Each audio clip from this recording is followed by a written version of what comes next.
ਵਾਹਿਗੁਰੂ ਵਾਹਿਗੁਰੂ ਵਾਹਿਗੁਰੂ ਵਾਹਿਗੁਰੂ। ਸ੍ਰੀ ਵਾਹਿਗੁਰੂ ਸਾਹਿਬ ਜੀ। ਸੋਰਠ ਮਹੱਲਾ ਪਹਿਲਾ। ਜਿਨੀ ਸਤਿਗੁਰ ਸੇਵਿਆ ਪਿਆਰੇ, ਤਿਨ ਕੇ ਸਾਥ ਤਰੇ। ਤਿਨਾ ਠਾਕ ਨਾ ਪਾਈਐ ਪਿਆਰੇ, ਅੰਮ੍ਰਿਤ ਰਸਨ ਹਰੇ।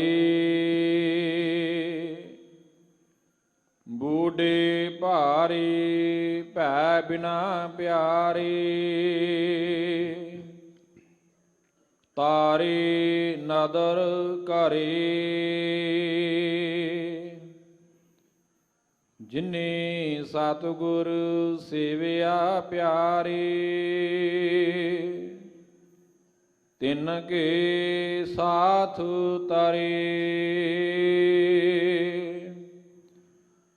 ਤਿਨਾ ਠਾਕ ਨਾ ਪਾਈਐ ਪਿਆਰੇ, ਅੰਮ੍ਰਿਤ ਰਸਨ ਹਰੇ। ਬੂਢੇ ਭਾਰੇ ਭੈ ਬਿਨਾ ਪਿਆਰੇ, ਤਾਰੇ ਨਦਰ ਕਰੇ। ਪੀ ਤੂ ਹੈ ਸਾਲਾਹਣਾ ਪਿਆਰੇ, ਪੀ ਤੇਰੀ ਸਾਲਾਹ। ਵਿਨ ਬੋਹਿਥ ਭੈ ਡੁੱਬੀਐ ਪਿਆਰੇ, ਕੰਦੀ ਪਾਏ ਕਹਾਹ। ਪੀ ਤੂ ਹੈ ਸਾਲਾਹਣਾ ਪਿਆਰੇ, ਪੀ ਤੇਰੀ ਸਾਲਾਹ। ਵਿਨ ਬੋਹਿਥ ਭੈ ਡੁੱਬੀਐ ਪਿਆਰੇ, ਕੰਦੀ ਪਾਏ ਕਹਾਹ। ਰਹਾਉ। ਵਾਹਿਗੁਰੂ ਜੀ ਕਾ ਖਾਲਸਾ, ਵਾਹਿਗੁਰੂ ਜੀ ਕੀ ਫਤਿਹ। ਪਰਮ ਸਨਮਾਨ ਅਤੇ ਸਤਿਕਾਰਯੋਗ ਸਤਿਗੁਰੂ ਗਰੀਬ ਨਿਵਾਜ਼ ਅੰਤਰਜਾਮੀ ਸੱਚੇ ਪਾਤਸ਼ਾਹ ਜੀ ਦੀ ਸਾਜੀ ਨਵਾਜੀ, ਗੁਰੂ ਸਰੂਪ ਗੁਰੂ ਖਾਲਸਾ ਸਾਧ ਸੰਗਤ ਜੀਓ। ਆਪ ਜੀ ਜਿਤਨੇ ਵੀ ਗੁਰੂ ਪਿਆਰੇ ਮਾਈ ਭਾਈ ਦੂਰੋਂ ਨੇੜਿਓਂ ਚੱਲ ਕਰਕੇ ਧੰਨ ਪਿਤਾ ਸ਼੍ਰੀ ਗੁਰੂ ਰਾਮਦਾਸ ਸਾਹਿਬ ਮਹਾਰਾਜ ਜੀ ਦੇ ਪਾਵਨ ਪਵਿੱਤਰ ਅਸਥਾਨ ਸੱਚਖੰਡ ਸ੍ਰੀ ਹਰਿਮੰਦਰ ਸਾਹਿਬ ਜੀ ਵਿਖੇ ਨਤਮਸਤਕ ਹੋਣ ਵਾਸਤੇ ਬੜੀ ਸ਼ਰਧਾ ਭਾਵਨਾ ਅਦਬ ਸਤਿਕਾਰ ਦੇ ਨਾਲ ਇਕੱਤਰ ਹੋਏ ਹੋ। ਅੰਮ੍ਰਿਤ ਵੇਲੇ ਸੱਚਖੰਡ ਸ੍ਰੀ ਹਰਿਮੰਦਰ ਸਾਹਿਬ ਜੀ ਵਿਖੇ ਜੁਗੋ ਜੁਗ ਅਟਲ ਚਵਰ ਛਤਰ ਤਖਤ ਦੇ ਮਾਲਕ ਸ਼੍ਰੀ ਗੁਰੂ ਗ੍ਰੰਥ ਸਾਹਿਬ ਮਹਾਰਾਜ ਸਾਹਿਬ ਜੀ ਨੇ ਪ੍ਰਕਾਸ਼ਵਾਨ ਹੋ ਕਰਕੇ ਸੁੰਦਰ ਦਰਸ਼ਨ ਦੀਦਾਰ ਸਾਨੂੰ ਬਖਸ਼ੇ ਹਨ। ਸਮੁੱਚੀ ਮਾਨਵਤਾ ਦੀ ਕਲਿਆਣ ਅਰਥੇ ਸ੍ਰੀ ਮੁਖ ਵਾਕ ਹੁਕਮਨਾਮਾ ਸਾਹਿਬ ਦੀ ਬਖਸ਼ਿਸ਼ ਕੀਤੀ ਹੈ। ਸਤਿਗੁਰੂ ਪਾਤਸ਼ਾਹ ਦੇ ਪਾਵਨ ਅਸਥਾਨ ਸੱਚਖੰਡ ਸ੍ਰੀ ਹਰਿਮੰਦਰ ਸਾਹਿਬ ਜੀ ਤੋਂ ਆਏ ਹੋਏ ਸ੍ਰੀ ਮੁਖ ਵਾਕ ਦੀ ਕਥਾ ਵਿਚਾਰ ਆਪਾਂ ਗੁਰਦੁਆਰਾ ਸ੍ਰੀ ਮੰਜੀ ਸਾਹਿਬ ਦੀਵਾਨ ਹਾਲ ਵਿਖੇ ਜੁੜ ਕਰਕੇ ਰੋਜ਼ਾਨਾ ਸ਼ਰਵਣ ਕਰਦੇ ਹਾਂ। ਅੱਜ ਵੀ ਜੋ ਸਤਿਗੁਰੂ ਪਾਤਸ਼ਾਹ ਨੇ ਸਾਡੇ ਤੇ ਬਖਸ਼ਿਸ਼ ਕੀਤੀ ਹੈ, ਗੁਰ ਸ਼ਬਦ ਦੀ ਵਿਚਾਰ ਆਪਾਂ ਕਰਨੀ ਹੈ।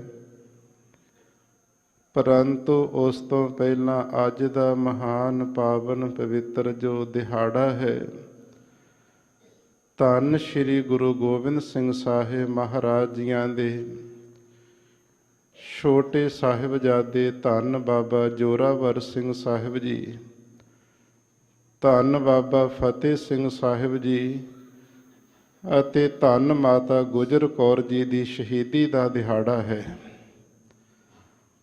ਸਾਰੀਆਂ ਸੰਗਤਾਂ ਦੇ ਹਿਰਦੇ ਬਲੂੰਦਰੇ ਜਾਂਦੇ ਹਨ ਇਹਨਾਂ ਦਿਹਾੜਿਆਂ ਵਿੱਚ। ਹਰ ਕੋਈ ਗੁਰਮੁਖ ਪਿਆਰਾ, ਕੋਈ ਸਿਮਰਨ ਕਰਦਾ, ਕੋਈ ਬਾਣੀ ਦਾ ਅਭਿਆਸ ਕਰਦੇ ਨੇ, ਕੋਈ ਹੱਥਾਂ ਦੇ ਨਾਲ ਸੇਵਾ ਕਰਦੇ ਸ਼ਹੀਦਾਂ ਦੀਆਂ ਬਖਸ਼ਿਸ਼ਾਂ ਲੈਣ ਵਾਸਤੇ। ਸਾਧ ਸੰਗਤ ਜੀ, ਜਿਸ ਵੇਲੇ ਕਲਗੀਧਰ ਗੁਰੂ ਗੋਬਿੰਦ ਸਿੰਘ ਮਹਾਰਾਜ ਚਮਕੌਰ ਦੀ ਜੰਗ ਨੂੰ ਫਤਿਹ ਕਰਕੇ ਮਾਛੀਵਾੜੇ ਦੇ ਜੰਗਲਾਂ ਵਿੱਚ ਹੀ ਹੁੰਦੇ ਹੋਏ ਆਲਮਗੀਰ ਦੀ ਧਰਤੀ ਤੋਂ ਅੱਗੇ ਰਾਏਕੋਟ ਦੀ ਧਰਤੀ ਤੇ ਪਹੁੰਚਦੇ ਨੇ, ਇੱਥੇ ਰਾਏ ਕੱਲਾ ਗੁਰੂ ਗੋਬਿੰਦ ਸਿੰਘ ਸਾਹਿਬ ਮਹਾਰਾਜ ਜੀ ਦੇ ਚਰਨਾਂ ਵਿੱਚ ਬੈਠਦਾ ਹੈ। ਸਤਿਗੁਰੂ ਪਾਤਸ਼ਾਹ ਮਹਾਰਾਜ ਸਾਹਿਬ ਜੀ ਬੜਾ ਵਿਖਮ ਜਿਹੜਾ ਸਮਾਂ ਆਪ ਜੀ ਦੇ ਉੱਤੋਂ ਗੁਜ਼ਰ ਰਿਹਾ ਹੈ, ਇਹੋ ਜਿਹੇ ਵਿਖਮ ਸਮੇਂ ਦੇ ਅੰਦਰ ਮੈਨੂੰ ਹੁਕਮ ਕਰੋ, ਮੈਂ ਆਪ ਜੀ ਦੀ ਕੀ ਸੇਵਾ ਕਰ ਸਕਾਂ। ਕਲਗੀਆਂ ਵਾਲੇ ਸਤਿਗੁਰੂ ਪਾਤਸ਼ਾਹ ਰਾਏ ਕੱਲੇ ਨੂੰ ਕਹਿ ਰਹੇ ਨੇ ਕਿ ਵੱਡੇ ਦੋ ਸਾਹਿਬਜ਼ਾਦੇ ਬਾਬਾ ਅਜੀਤ ਸਿੰਘ, ਬਾਬਾ ਜੁਝਾਰ ਸਿੰਘ ਜੀ ਮੇਰੇ ਨੇਤਰਾਂ ਦੇ ਸਾਹਮਣੇ ਸ਼ਹਾਦਤਾਂ ਦਾ ਜਾਮ ਪੀ ਗਏ, ਚਮਕੌਰ ਦੀ ਗੜੀ ਵਿੱਚ ਸ਼ਹੀਦੀਆਂ ਪਾ ਗਏ ਨੇ। ਪੰਜਾਂ ਪਿਆਰਿਆਂ ਵਿੱਚੋਂ 3 ਪਿਆਰੇ ਸਹਿਬਾਨ ਜੂਝ ਗਏ, ਬਾਕੀ ਦੇ ਸਿੰਘ ਸ਼ਹੀਦ ਹੋ ਗਏ। ਸਰਸਾ ਦੇ ਕਿਨਾਰੇ ਤੋਂ ਸਾਡੇ ਛੋਟੇ ਸਾਹਿਬਜ਼ਾਦੇ ਬਾਬਾ ਜ਼ੋਰਾਵਰ ਸਿੰਘ, ਬਾਬਾ ਫਤਿਹ ਸਿੰਘ ਜੀ ਤੇ ਮਾਤਾ ਗੁਜਰ ਕੌਰ ਜੀ, ਉਹ ਤਿੰਨੇ ਪਰਿਵਾਰ ਨਾਲੋਂ ਵਿਛੜ ਗਏ ਸਨ। ਪਤਾ ਲੱਗਿਆ ਹੈ ਕਿ ਸਤਿਗੁਰੂ ਪਾਤਸ਼ਾਹ ਮਹਾਰਾਜ ਰਾਏ ਕੱਲੇ ਨੂੰ ਕਹਿ ਰਹੇ ਨੇ ਕਿ ਜਰਵਾਣੀਆਂ ਨੇ ਸਰਹੰਦ ਵਿੱਚ ਉਹਨਾਂ ਲਾਲਾਂ ਨੂੰ ਸ਼ਹੀਦ ਕਰ ਦਿੱਤਾ ਹੈ। ਉੱਥੋਂ ਖਬਰ ਮੰਗਾਉਣੀ ਹੈ, ਸਰਹੰਦ ਵਿੱਚੋਂ ਕਿਸੇ ਦੀ ਡਿਊਟੀ ਲਾਓ। ਤਾਂ ਰਾਏ ਕੱਲੇ ਦੇ ਪਾਸ ਜਿਹੜਾ ਮੱਝੀਆਂ ਚਰਾਉਣ ਵਾਲਾ ਨੂਰਾ ਮਾਹੀ ਸੀ, ਇਹਦੀ ਭੈਣ ਜਿਹੜੀ ਨੂਰਾ ਸੀ ਸਰਹੰਦ ਵਿੱਚ ਵਿਆਹੀ ਹੋਈ ਸੀ। ਮੱਝੀਆਂ ਚਰਾਂਦਾ ਸੀ, ਰੋਜ਼ਾਨਾ ਦੂਰ ਤੱਕ ਜਾਂਦਾ ਸੀ ਪੈਦਲ ਚੱਲ ਕਰਕੇ। ਰਾਏ ਕੱਲੇ ਨੇ ਕਹਿ ਦਿੱਤਾ, ਸਤਿਗੁਰੂ ਪਾਤਸ਼ਾਹ ਮੈਂ ਨੂਰੇ ਮਾਹੀ ਨੂੰ ਸਰਹੰਦ ਵਿੱਚ ਭੇਜ ਕੇ ਖਬਰ ਮੰਗਾਉਂਦਾ ਹਾਂ। ਸਤਿਗੁਰੂ ਪਾਤਸ਼ਾਹ ਜੀ ਰਾਏਕੋਟ ਦੀ ਪਾਵਨ ਉਹ ਧਰਤੀ ਗੁਰਦੁਆਰਾ ਸ੍ਰੀ ਟਾਹਲੀਆਣਾ ਸਾਹਿਬ ਵਿਖੇ ਸਜੇ ਹਨ। ਇੱਥੋਂ ਨੂਰਾ ਮਾਹੀ ਗੁਰੂ ਗੋਬਿੰਦ ਸਿੰਘ ਸਾਹਿਬ ਮਹਾਰਾਜ ਜੀ ਦੇ ਕੋਲੋਂ ਸਰਹੰਦ ਵੱਲ ਨੂੰ ਗਿਆ। ਸਰਹੰਦ ਵਿੱਚ ਜਾ ਕਰਕੇ ਆਪਣੀ ਭੈਣ ਨੂਰਾ ਨੂੰ ਮਿਲਿਆ ਤੇ ਜਦੋਂ ਜਾ ਕਰਕੇ ਉਸ ਨੇ ਭੈਣ ਦਾ ਹਾਲ ਚਾਲ ਪੁੱਛਿਆ ਤਾਂ ਭੈਣ ਨੇ ਕਹਿ ਦਿੱਤਾ, ਵੀਰਾ ਕੀ ਦੱਸਾਂ, ਇਹ ਉੱਜੜ ਜਾਣ ਵਾਲੀ ਜਿਹੜੀ ਸਰਹੰਦ, ਇੱਥੇ ਬੜਾ ਵੱਡਾ ਕਹਿਰ ਵਾਪਰ ਗਿਆ। ਨੂਰਾ ਮਾਹੀ ਕਹਿੰਦਾ, ਭੈਣ ਉਹ ਖਬਰ ਲੈਣ ਵਾਸਤੇ ਮੈਂ ਆਇਆ, ਮੈਨੂੰ ਖੋਲ ਕੇ ਦੱਸ ਗੁਰੂ ਗੋਬਿੰਦ ਸਿੰਘ ਸਾਹਿਬ ਮਹਾਰਾਜ ਦੇ ਲਾਲਾਂ ਨਾਲ ਕੀ ਬੀਤੀ ਹੈ। ਫਿਰ ਉੱਥੇ ਜਿਹੜੀ ਨੂਰਾ ਸੀ, ਨੂਰੇ ਮਾਹੀ ਦੀ ਭੈਣ, ਉਹ ਆਪਣੇ ਵੀਰ ਨੂਰੇ ਮਾਹੀ ਨੂੰ ਸਾਰੀ ਜਿਹੜੀ ਵਿਥਿਆ ਸੁਣਾਉਂਦੀ ਹੈ।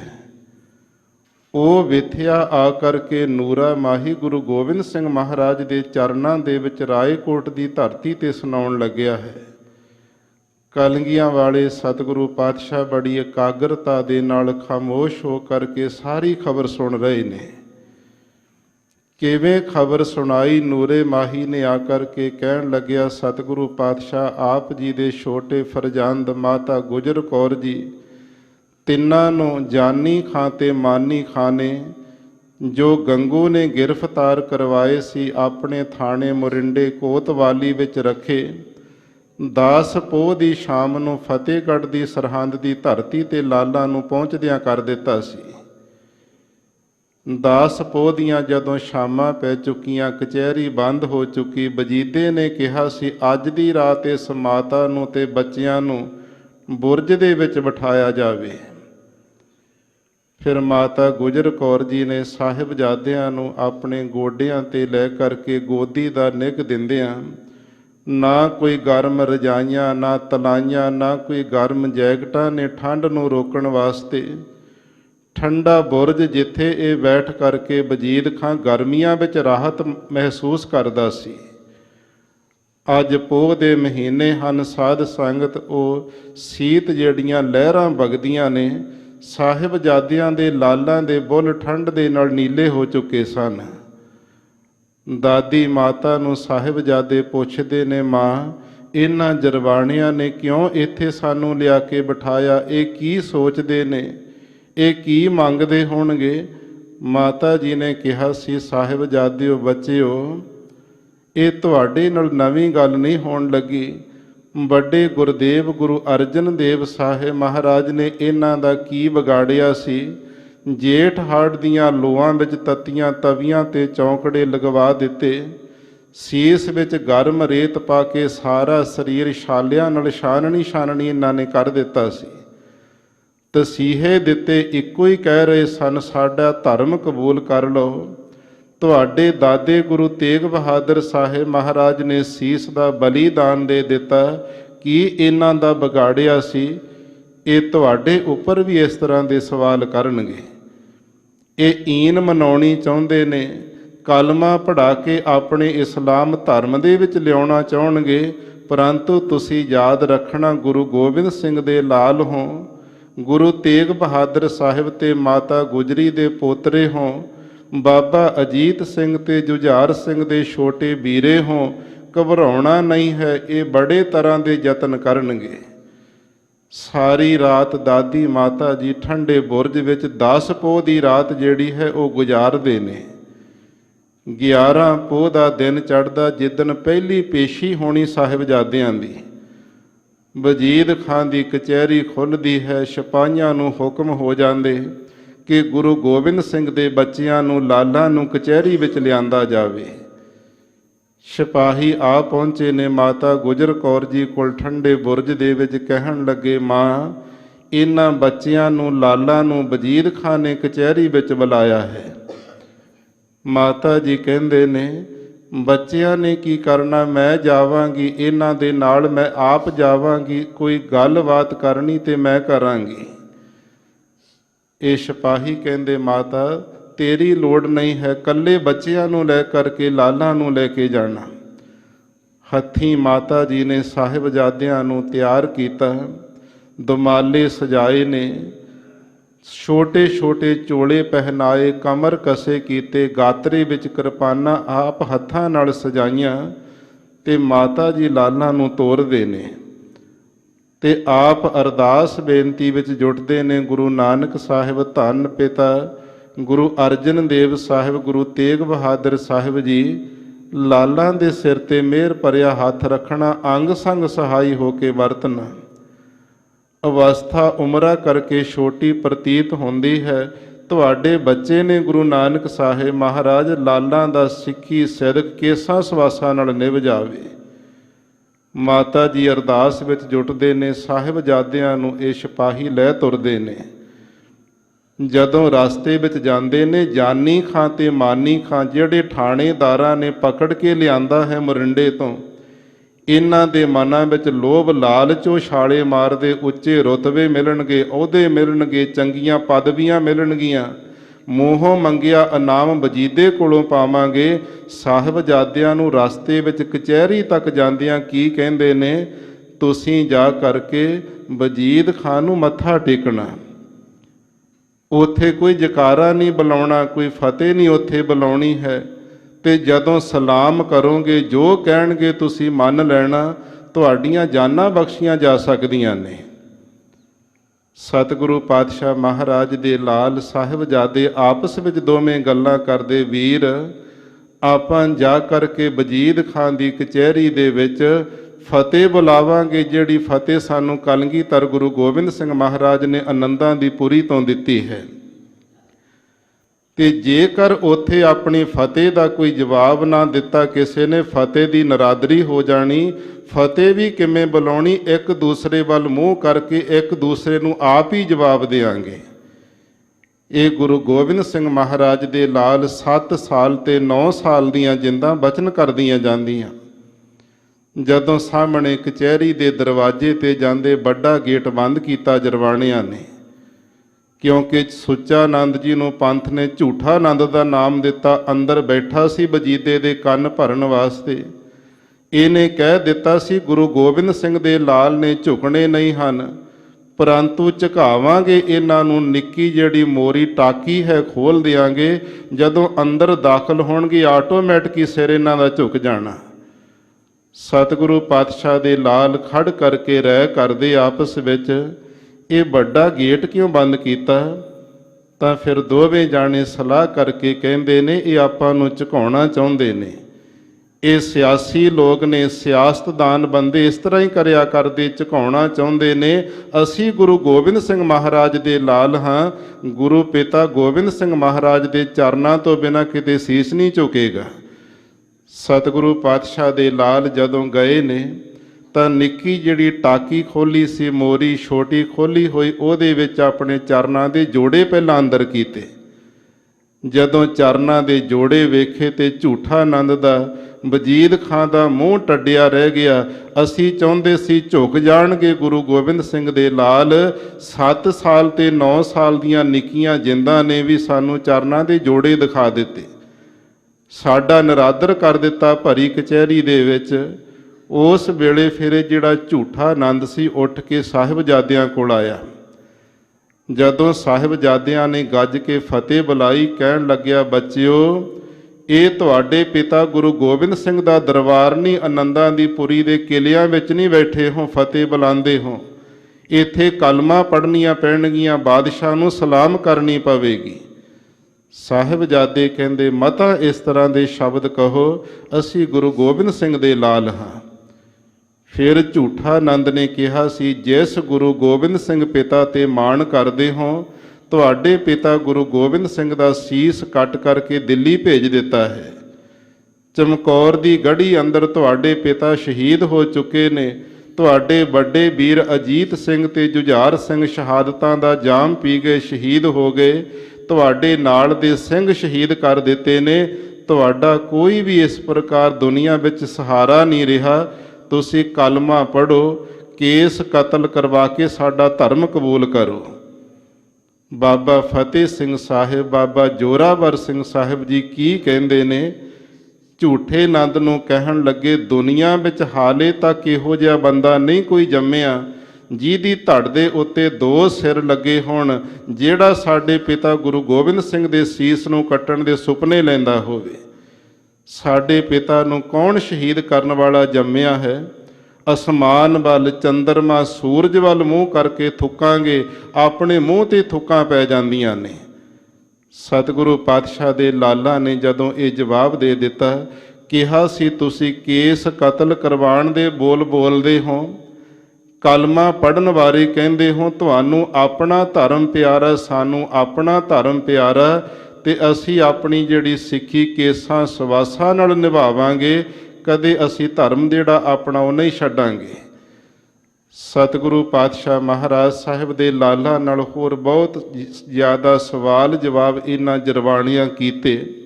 ਜਦੋਂ ਵੇਖਿਆ ਕਿ ਸਾਹਿਬਜ਼ਾਦੇ ਧਰਮ ਦੇ ਵਿੱਚ ਬੜੇ ਪਰਪੱਕ ਨੇ, ਦਾਦੀ ਮਾਤਾ ਗੁਜਰ ਕੌਰ ਦੇ ਪੋਤਰੇ ਹੋਣ, ਜਿਸ ਦਾਦੀ ਮਾਤਾ ਨੇ ਠੰਡੇ ਬੁਰਜ ਦੇ ਵਿੱਚ ਬੈਠ ਕੇ ਵੀ ਸਾਰੀ ਰਾਤ ਸਾਹਿਬਜ਼ਾਦਿਆਂ ਨੂੰ ਵੱਡੇ ਸਤਿਗੁਰਾਂ ਦੀਆਂ ਸ਼ਹਾਦਤਾਂ ਦੀਆਂ ਸਾਖੀਆਂ ਸੁਣਾਈਆਂ ਹੋਣ, ਜਿਹੜੀ ਦਾਦੀ ਮਾਤਾ ਗੋਦ ਵਿੱਚ ਲੈ ਕਰਕੇ ਨਿਤਨੇਮ ਕਰਦੀ ਹੋਵੇ, ਸਿਮਰਨ ਕਰਦੀ ਹੋਵੇ ਸਾਹਿਬਜ਼ਾਦਿਆਂ ਨਾਲ, ਤੇ ਕਿਵੇਂ ਸਾਹਿਬਜ਼ਾਦੇ ਧਰਮ ਤਿਆਗ ਦੇਣਗੇ? ਵਾਪਸ ਭੇਜ ਦਿੱਤਾ। 11 ਪੋਹ ਦੀ ਜਿਹੜੀ ਪੇਸ਼ੀ ਹੈ ਇਹ ਸਮਾਪਤ ਹੁੰਦੀ ਹੈ। ਸਾਹਿਬਜ਼ਾਦੇ ਦਾਦੀ ਮਾਤਾ ਦੇ ਕੋਲ ਆਉਂਦੇ ਨੇ, ਤੇ ਜਦੋਂ ਮਾਤਾ ਜੀ ਨੇ ਪੁੱਛਿਆ, ਸਾਹਿਬਜ਼ਾਦੇ ਬੱਚਿਓ ਕੀ ਪੁੱਛਿਆ ਗਿਆ? ਜੋ ਕੁਝ ਅੰਦਰ ਵਾਰਤਾ ਹੋਈ ਸਾਰੀ ਸਾਹਿਬਜ਼ਾਦਿਆਂ ਸ਼ਰਵਣ ਕਰਕੇ ਸੁਣਾ ਦਿੱਤੀ। ਉਸ ਤੋਂ ਬਾਅਦ ਦਾਦੀ ਮਾਤਾ ਗੁਜਰ ਕੌਰ ਜੀ ਨੇ ਫਿਰ ਕਹਿਣਾ ਕੀਤਾ ਕਿ ਇਹ ਕੁਝ ਵੀ ਜਰਵਾਣੇ ਕਰ ਸਕਦੇ ਨੇ, ਤੁਸੀਂ ਇੰਨਾ ਯਾਦ ਰੱਖਣਾ ਗੁਰੂ ਗੋਬਿੰਦ ਸਿੰਘ ਦੇ ਲਾਲ ਹੋ, ਗੁਰੂ ਤੇਗ ਬਹਾਦਰ ਦੇ ਪੋਤਰੇ ਹੋ, ਆਪਣਾ ਧਰਮ ਨਹੀਂ ਕਦੇ ਤਿਆਗਣਾ। ਪਾਵਨ ਗੁਰਬਾਣੀ ਅੰਦਰ ਵੱਡੇ ਸਤਿਗੁਰੂ ਪਾਤਸ਼ਾਹ ਨੇ ਭਗਤਾਂ ਨੇ ਵੀ ਸਾਨੂੰ ਸਿੱਖਿਆ ਦੇ ਦਿੱਤੀ। ਕਬੀਰ ਦੀਨ ਗਵਾਇਆ ਦੁਨੀ ਸਿਉ, ਦੁਨੀ ਨਾ ਚਾਲੀ ਸਾਥ, ਪਾਏ ਕੁਹਾੜਾ ਮਾਰਿਆ ਗਾਫਲ ਆਪਣੇ ਹਾਥ। ਦੁਨੀਆ ਦੇ ਸੁੱਖ ਐਸੋ ਪ੍ਰਸਤੀ ਦੇ ਜਿੰਨੇ ਵੀ ਹਨ ਮਿਲ ਸਕਦੇ ਨੇ ਬੰਦੇ ਨੂੰ, ਜੇ ਧਰਮ ਹੀ ਨਾ ਬੰਦੇ ਦਾ ਰਿਹਾ ਤੇ ਪੱਲੇ ਕੀ ਉਹਦੇ ਕੱਖ ਵੀ ਨਹੀਂ ਰਹਿੰਦਾ ਹੈ। ਸਭ ਤੋਂ ਵੱਡਾ ਮਹਾਮੂਰਖ ਬੰਦਾ ਮੰਨਿਆ ਜਾਂਦਾ ਜਿਹੜਾ ਆਪਣਾ ਧਰਮ ਛੱਡ ਦਿੰਦਾ, ਆਪਣੇ ਪੈਰਾਂ ਤੇ ਆਪ ਹੀ ਕੁਹਾੜਾ ਮਾਰ ਲੈਂਦਾ ਹੈ। ਦਾਦੀ ਮਾਤਾ ਗੁਜਰ ਕੌਰ ਜੀ ਸਾਹਿਬਜ਼ਾਦਿਆਂ ਨੂੰ ਸਾਰੀ ਰਾਤ ਫਿਰ ਗੋਦ ਵਿੱਚ ਲੈ ਕਰਕੇ ਨਾਲੇ ਤੇ ਸਿਮਰਨ ਕਰਦੇ, ਵੱਡੇ ਸਤਿਗੁਰਾਂ ਦੀਆਂ ਸ਼ਹਾਦਤਾਂ ਨੇਤਰਾਂ ਦੇ ਸਾਹਮਣੇ ਲਿਆਉਂਦੇ ਨੇ। ਸਿਮਰਨ ਕਰਦਿਆਂ ਜਦੋਂ ਰਾਤ ਗੁਜ਼ਰਦੀ ਹੈ ਤਾਂ ਸਾਧ ਸੰਗਤ 12 ਪੋਹ ਦਾ ਦਿਨ ਚੜ੍ਹਦਾ ਹੈ। ਜਿਹੜਾ ਕੱਲ੍ਹ ਦਾ ਦਿਨ ਲੰਘਿਆ 12 ਪੋਹ ਨੂੰ ਜਦੋਂ ਫਿਰ ਸਾਹਿਬਜ਼ਾਦਿਆਂ ਦੀਆਂ ਪੇਸ਼ੀਆਂ ਹੋਈਆਂ, ਸਾਹਿਬਜ਼ਾਦਿਆਂ ਨੂੰ ਕੱਲਿਆਂ ਨੂੰ ਫਿਰ ਜਰਵਾਣੇ ਲੈ ਕੇ ਤੁਰੇ ਹਨ। ਮਾਤਾ ਜੀ ਓਨਾ ਚਿਰ ਸਿਮਰਨ ਵਿੱਚ ਜੁਟਦੇ ਜਦੋਂ ਸਾਹਿਬਜ਼ਾਦੇ ਪੇਸ਼ੀ ਤੇ ਜਾਂਦੇ ਨੇ। ਅਰਦਾਸਾਂ ਕਰਦੇ ਗੁਰੂ ਨਾਨਕ ਸਾਹਿਬ ਦੇ ਚਰਨਾਂ ਵਿੱਚ ਸਤਿਗੁਰੂ ਪਾਤਸ਼ਾਹ ਸਾਹਿਬਜ਼ਾਦਿਆਂ ਦੇ ਅੰਗ ਸੰਗ ਸਹਾਈ ਹੋ ਕੇ ਵਰਤਨ। ਆਪ ਦੇ ਬੱਚੇ ਨੇ, ਇਹਨਾਂ ਦਾ ਕੇਸਾਂ ਸਵਾਸਾਂ ਨਾਲ ਸਿੱਖੀ ਸਿਦਕ ਆਪ ਨੇ ਨਿਭਾ ਦੇਣਾ। ਇਹ ਜ਼ਾਲਮ ਜਿਹੜੇ ਇਹਨਾਂ ਨੂੰ ਧਰਮ ਪਰਿਵਰਤਨ ਕਰਵਾਉਣਾ ਚਾਹੁੰਦੇ ਨੇ, ਤਾਂ ਉਸ ਵੇਲੇ ਜਦੋਂ 12 ਪੋਹ ਦੀ ਫਿਰ ਪੇਸ਼ੀ ਹੁੰਦੀ, ਉਸ ਪੇਸ਼ੀ ਦੇ ਵਿੱਚ ਸਾਹਿਬਜ਼ਾਦਿਆਂ ਨੂੰ ਬਹੁਤ ਸਾਰੇ ਤਰ੍ਹਾਂ ਦੇ ਸਵਾਲ ਜਰਵਾਣੇ ਕਰਦੇ ਨੇ। ਫਿਰ ਉੱਥੇ ਪੁੱਛਣਾ ਕੀਤਾ, ਕਹਿੰਦੇ ਤੁਸੀਂ ਗੁਰੂ ਗੋਬਿੰਦ ਸਿੰਘ ਦੇ ਲਾਲ ਹੋ, ਬੜੀਆਂ ਕੋਮਲ ਜੀਆਂ ਤੁਹਾਡੀਆਂ ਜਿੰਦੜੀਆਂ ਨੇ, ਬੜੇ ਪਿਆਰੇ ਲੱਗਦੇ ਹੋ, ਤੁਹਾਡਾ ਖੇਡਣ ਦਾ ਵਕਤ ਸਮਾਂ ਹੈ, ਖਾਣ ਪੀਣ ਦਾ ਸਮਾਂ ਹੈ, ਤੁਸੀਂ ਕਲਮਾ ਪੜ੍ਹੋ, ਕੇਸ ਕਤਲ ਕਰਵਾ ਕੇ ਇਸਲਾਮ ਧਰਮ ਕਬੂਲ ਕਰੋ।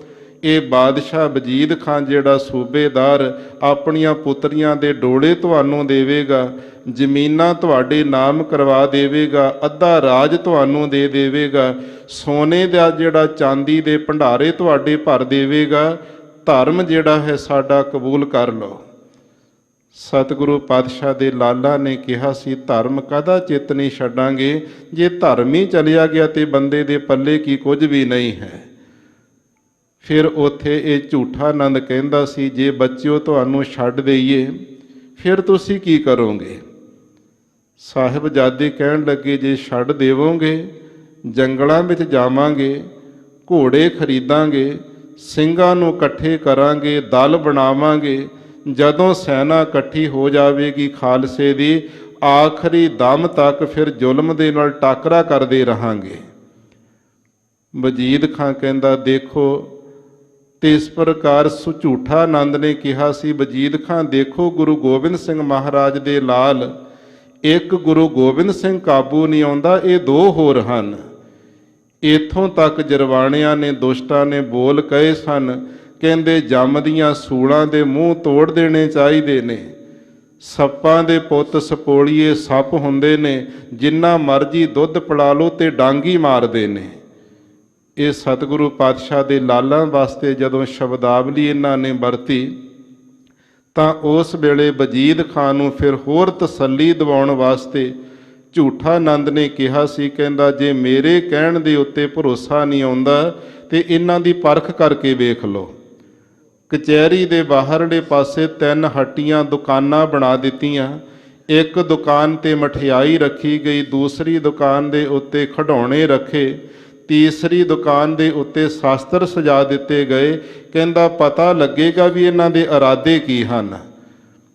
ਸਾਹਿਬਜ਼ਾਦਿਆਂ ਨੂੰ ਕੋਲ ਆ ਕੇ ਕਹਿਣ ਲੱਗਾ, ਬੱਚਿਓ ਬੜੇ ਪਿਆਰੇ ਲੱਗਦੇ, ਸਾਨੂੰ ਤਰਸ ਆਉਂਦਾ ਹੈ, ਤੁਹਾਨੂੰ ਛੱਡ ਦਿੱਤਾ ਜਾਂਦਾ, ਜਿੱਥੇ ਮਰਜੀ ਜਾਓ।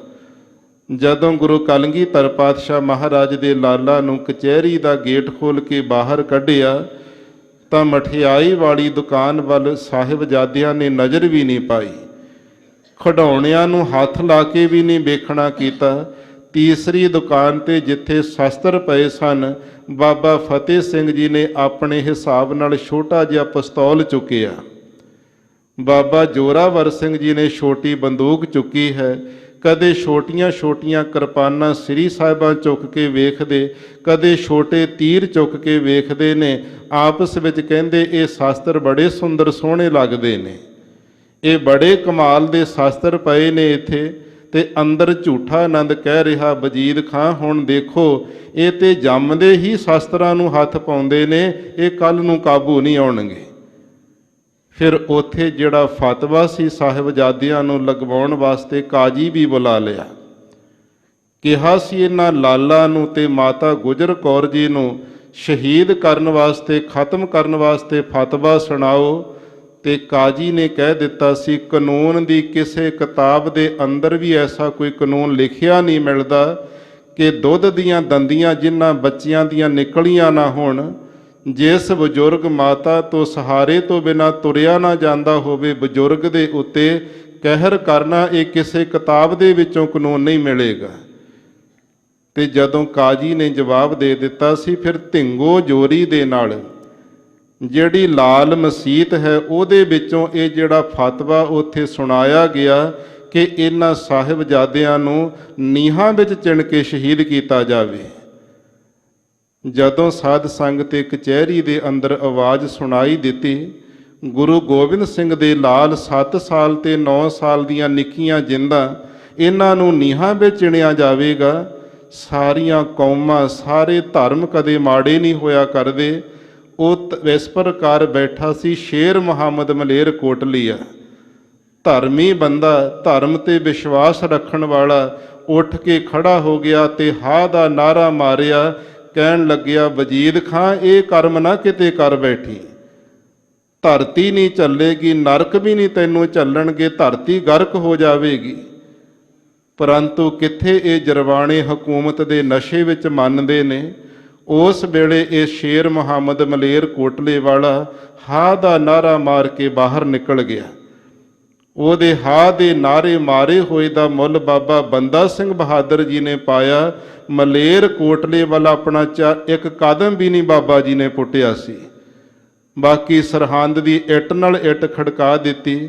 1947 ਦੇਸ਼ ਦੀ ਵੰਡ ਹੁੰਦੀ ਹੈ, ਕਿੰਨੇ ਐਸੇ ਜਿਹੜੇ ਮੁਸਲਮਾਨ ਵੀਰਾਂ ਦੇ ਪਿੰਡਾਂ ਦੇ ਪਿੰਡ ਉਜੜ ਗਏ, ਕਿੰਨਾ ਕਤਲੇਆਮ ਹੋਇਆ। ਤੇ ਮਲੇਰ ਕੋਟਲੇ ਅੰਦਰ ਇੱਕ ਰੋਮ ਵੀ ਕਿਸੇ ਦਾ ਵਿੰਗਾ ਨਹੀਂ ਹੋਇਆ। ਇਹ ਗੁਰੂ ਗੋਬਿੰਦ ਸਿੰਘ ਮਹਾਰਾਜ ਦੇ ਲਾਲਾਂ ਵਾਸਤੇ ਕੱਲਾ ਹਾ ਦਾ ਨਾਰਾ ਮਾਰਿਆ ਸੀ ਉਸਨੇ। ਤੇ ਜਦੋਂ ਸਾਧ ਸੰਗਤ ਜੀ ਇਹ ਫਤਵਾ ਸੁਣਾ ਦਿੱਤਾ ਗਿਆ, ਸਾਹਿਬਜ਼ਾਦਿਆਂ ਨੂੰ ਵਾਪਸ ਮਾਤਾ ਜੀ ਦੇ ਕੋਲ ਭੇਜਦੇ ਨੇ। 12 ਪੋਹ ਵਾਲੇ ਕੱਲ੍ਹ ਦਾ ਜਿਹੜਾ ਦਿਨ ਗੁਜ਼ਰਿਆ, ਅੱਜ ਦਾ ਜਿਹੜਾ ਦਿਨ ਹੈ, ਸਾਹਿਬਜ਼ਾਦਿਆਂ ਨੂੰ ਨੀਹਾਂ ਵਿੱਚ ਚਿਣਿਆ ਜਾਣਾ। ਦਾਦੀ ਮਾਤਾ ਪੁੱਛਦੀ ਹੈ, ਸਾਹਿਬਜ਼ਾਦਿਓ ਅੱਜ ਕੀ ਸਵਾਲ ਜਵਾਬ ਹੋਏ, ਕੀ ਉਹਨਾਂ ਨੇ ਕਿਹਾ? ਤਾਂ ਸਾਹਿਬਜ਼ਾਦੇ ਕਹਿੰਦੇ ਨੇ, ਮਾਤਾ ਉਹਨਾਂ ਨੇ ਬਹੁਤ ਤਰ੍ਹਾਂ ਦੇ ਡਰਾਵੇ ਵੀ ਦਿੱਤੇ, ਲੋਭ ਲਾਲਚ ਵੀ ਦਿਖਾਏ। ਜਦੋਂ ਅਸੀਂ ਨਹੀਂ ਮੰਨੇ, ਉਹਨਾਂ ਕਿਹਾ ਇਹ ਗੁਰੂ ਗੋਬਿੰਦ ਸਿੰਘ ਦੇ ਲਾਲ ਨੇ, ਇਹਨਾਂ ਨੂੰ ਨੀਹਾਂ ਵਿੱਚ ਚਿਣਿਆ ਜਾਵੇ। ਬਾਬਾ ਫਤਿਹ ਸਿੰਘ ਜੀ 7 ਸਾਲ ਦੀ ਅਵਸਥਾ ਵਿੱਚ ਕਹਿੰਦੇ, ਦਾਦੀ ਮਾਂ ਕੀ ਹੋਇਆ ਜੇ ਨੀਹਾਂ ਵਿੱਚ ਚਿਣ ਦੇਣਗੇ, ਜਰਵਾਣੇ ਮਾਰ ਤਾਂ ਨਹੀਂ ਦੇਣਗੇ? ਮਾਤਾ ਜੀ ਨੇ ਸਾਧ ਸੰਗਤ ਉਸ ਵੇਲੇ ਆਪਣੀ ਗੋਦ ਵਿੱਚ ਲੈ ਕੇ ਰਹਿਰਾਸ ਸਾਹਿਬ ਦੇ ਪਾਠ ਕੀਤੇ ਨੇ, ਸਿਮਰਨ ਵਿੱਚ ਜੁਟਦੇ ਨੇ, ਸਾਹਿਬਜ਼ਾਦਿਆਂ ਨੂੰ ਗੋਦ ਦਾ ਨਿੱਘ ਦਿੰਦੇ ਨੇ। ਅੱਜ ਦੀ ਜਿਹੜੀ ਰਾਤ ਆ ਲੰਘੀ ਹੈ, ਇਹ ਮਾਤਾ ਜੀ ਨੇ ਲੰਘਾਈ ਹੈ। ਅੱਜ ਦਾ ਇਹ 13 ਪੋਹ ਦਾ ਦਿਨ ਚੜ੍ਹਦਾ, 13 ਪੋਹ 1761 ਬਿਕਰਮੀ ਸੰਮਤ। ਤੇ ਜਦੋਂ ਸਾਧ ਸੰਗਤ ਜੀ ਦਾਦੀ ਮਾਤਾ ਦੇ ਕੋਲ ਸਿਪਾਹੀ ਆ ਖੜ੍ਹਦੇ ਨੇ, ਬੱਚਿਆਂ ਨੂੰ ਸਾਹਿਬਜ਼ਾਦਿਆਂ ਨੂੰ ਕਚਹਿਰੀ ਵੱਲ ਲੈ ਕੇ ਜਾਣਾ, ਮਾਤਾ ਜੀ ਨੇ ਉਸ ਵੇਲੇ ਮੱਥੇ ਚੁੰਮੇ ਲਾਲਾਂ ਦੇ ਵੀ ਅੱਜ ਇਹ ਬਾਬਾ ਫਤਿਹ ਸਿੰਘ ਤੇ ਜੋਰਾਵਰ ਸਿੰਘ ਸਰੀਰ ਕਰਕੇ ਮੇਰੇ ਕੋਲ ਵਾਪਸ ਨਹੀਂ ਆਉਣਗੇ।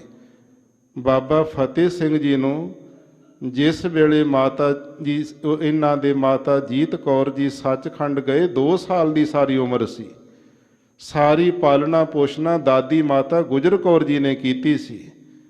ਇੰਨਾ ਸਨੇਹ ਮਾਤਾ ਜੀ ਦਾ ਲਾਲਾਂ ਸਾਹਿਬਜ਼ਾਦਿਆਂ ਨਾਲ ਅੱਜ ਆਪਣੇ ਹੱਥੀਂ ਮਾਤਾ ਜੀ ਸਾਹਿਬਜ਼ਾਦਿਆਂ ਨੂੰ ਨੀਹਾਂ ਵੱਲ ਤੋਰਨ ਲੱਗੇ ਨੇ। ਉਹਨਾਂ ਦੇ ਕੰਘੇ ਕੀਤੇ ਨੇ, ਜੂੜੇ ਸਜਾਏ ਨੇ, ਸੁੰਦਰ ਦਮਾਲੇ ਮਾਤਾ ਜੀ ਨੇ ਹੱਥੀਂ ਸਜਾਏ, ਚੋਲੇ ਪਹਿਨਾਏ ਨੇ, ਗਾਤਰੇ ਸ੍ਰੀ ਸਾਹਿਬਾਂ ਸਜਾਈਆਂ, ਗਲਾਂ ਵਿੱਚ ਹਜੂਰੀਏ ਪਰਨੇ ਪਾਏ ਹਨ। ਤੇ ਜਦੋਂ ਸਤਿਗੁਰੂ ਪਾਤਸ਼ਾਹ ਦੇ ਲਾਲ ਕਚਹਿਰੀ ਵੱਲ ਤੁਰੇ ਨੇ, ਦਾਦੀ ਮਾਤਾ ਦੇ ਵੱਲ ਮੁੜ ਕੇ ਵੇਖਦੇ ਨੇ। ਮਾਤਾ ਜੀ ਨੇ ਨੇਤਰ ਬੰਦ ਕੀਤੇ ਤੇ ਧਿਆਨ ਵਿੱਚ ਜੁਟ ਗਏ। ਗੁਰੂ ਨਾਨਕ ਸਾਹਿਬ ਦੇ ਚਰਨ ਫੜੇ, ਗੁਰੂ ਤੇਗ ਬਹਾਦਰ ਸਾਹਿਬ ਪਤੀ ਦੇਵ ਦੇ ਚਰਨਾਂ ਦਾ ਧਿਆਨ ਰੱਖਿਆ। ਇਹ ਆਪ ਜੀ ਦੇ ਪੋਤਰੇ ਨੇ, ਤੁਹਾਡੀ ਗੋਦ ਵੱਲ ਨੂੰ ਆਉਣ ਲੱਗੇ ਨੇ, ਇਹਨਾਂ ਦੇ ਅੰਗ ਸੰਗ ਸਹਾਈ ਹੋ ਕੇ ਵਰਤਣਾ। ਇੱਟਾਂ ਵੀ ਆ ਗਈਆਂ, ਜਿਹੜਾ ਕੋਈ ਗਾਰਾ ਚੂਨਾ ਆਦਿਕ ਹੈ ਉਹ ਵੀ ਲਿਆਂਦਾ ਗਿਆ।